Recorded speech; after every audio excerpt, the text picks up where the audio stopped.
Allez, de Dieu, je m'en lâche. Papa, les bagarres de Dieu. Je regarde, papa, c'est les gars là.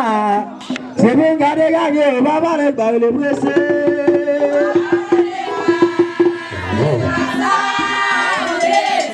Je ne pas de Dieu, je m'en lâche. Je ne peux pas me lâcher là. Ça va aussi dans le pouvoir. On va dans le vieux. Les bagarres de Dieu, chantez plutôt.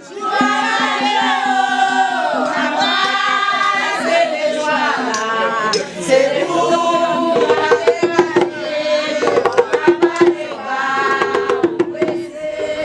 ma vie à pied, avec division, les poussins baillés, les chambres originales talentueux. Ma vie à pied.